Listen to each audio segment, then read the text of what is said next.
Hello, my name is Zach, and today I'm going to be discussing the semiotics of Brokeback Mountain. Brokeback Mountain is a 2005 American romantic drama directed by Ang Lee. It is a film adaptation of the 1997 short story Brokeback Mountain by Annie Proulx. It stars Jake Gyllenhaal, Heath Ledger, Anne Hathaway, and Michelle Williams. Brokeback has been nominated for 8 Academy Awards and has won 3, including Best Director, Best Adapted Screenplay, and Best Original Score. Sweet, so what I'll be talking about throughout this video essay is I'm going to discuss and unpack the film's poster.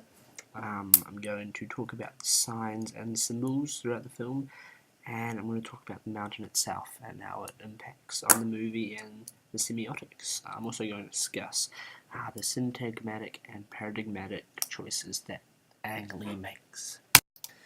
So the first thing we're introduced to before the movie even starts is the film poster. We can see that there are two men in denim jackets and cowboy hats looking down facing away from each other. We can already assume that this film will have a western theme to it. However, colours often associated with western genre films are gold and brown, and what we see here are white mountains and the blue sea. This could be telling us that the film is more than just your usual western film, that it has something special and unique about it that we haven't seen before.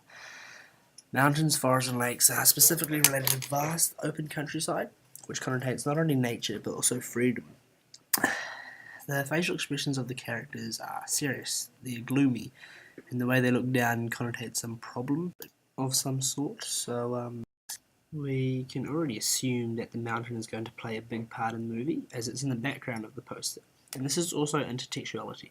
Just like in the Titanic poster, we have the two main characters positioned together with a large object in the background. In the Titanic, the boat was Rose and Jack's sanctuary.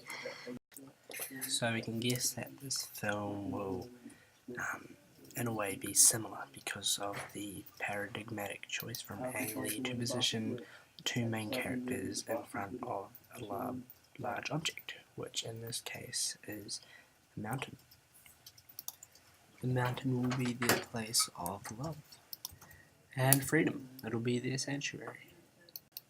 And just in case you're getting bored, here's some cute little pictures that I thought I'd just chuck in for you. Ang Lee has made a syntagmatic choice to show full moons reoccurring throughout Brokeback Mountain. Full moons are one of the first symbols that are introduced to us. Almost every time Jack and Ennis are together, there is a full moon. The full moon represents that when they are together, they feel complete, just like the moon is. The director has used this syntagmatic choice to promote the narrative about how these two men are madly in love with each other and how they can't be without each other. Ang Lee decides to use this shot here of Ennis looking up at Jack under the storm herding sheep, and we get the idea that he's worried, and we can see from that close-up shot that he's worried, and this is the first time that Ang Lee has kind of opened us up to the idea that they really do care for each other, and it's foreshadowing future events.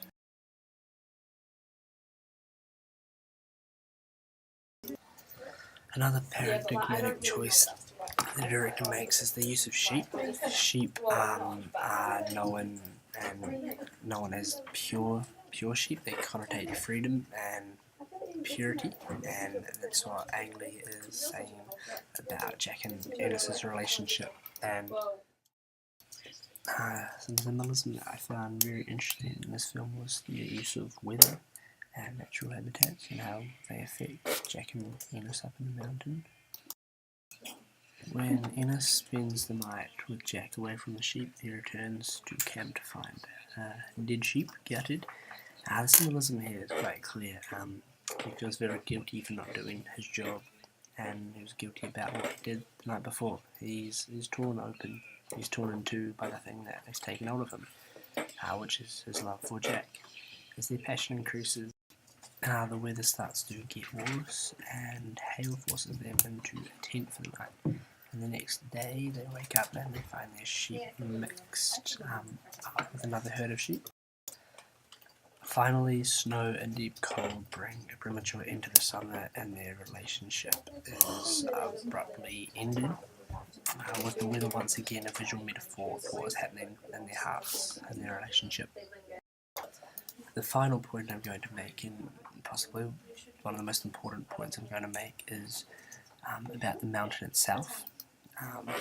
From the very start of the movie, we can see that Ang Lee's primary choice of scenery is going to be the Wyoming mountain range. Beautiful, beautiful nature, beautiful scenery. The mountain is very symbolic and is what brings all of the ideas of the film together. The mountain comes up various different times throughout the film. The mountain is the one place Jack and Ennis can get away from everything and be alone. The mountain is their sanctuary, the most precious place in their hearts, filled with golden memories. And we can link that to the Titanic again, as Jack and Rose, that's how they felt about the ship. The ship was the one place they could be together, and this is exactly like Jack and Ennis on the mountain. What I found very interesting was the paradigmatic choice from Ang Lee to the contrast between the town and the mountain.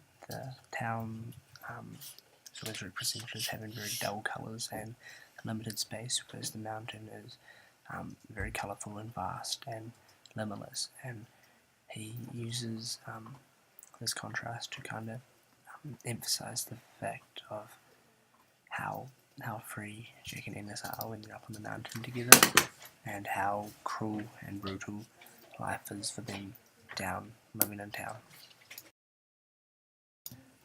However, the meaning behind the mountain changes throughout the movie. For example, in one of the first scenes of Jack and Ennis up in the mountain, we see them skinny dip into a beautiful sunny day into a clear, a nice crisp lake.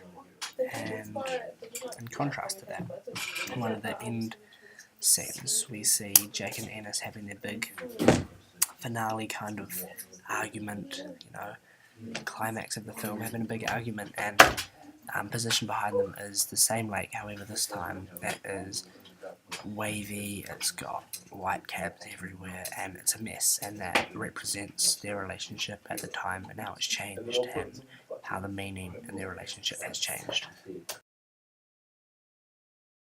So, in conclusion, I've talked about the poster and how it relates to other films such as Titanic, and how it gives us clues about what we're going to see and how it's different and similar to Western films.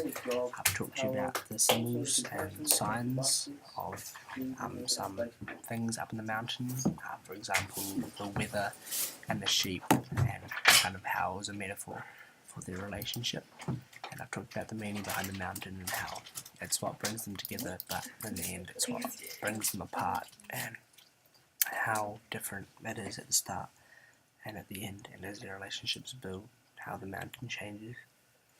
So, I'm Zach. Thank you for listening. Have a good day. It's your boy. It's your boy, Zachy.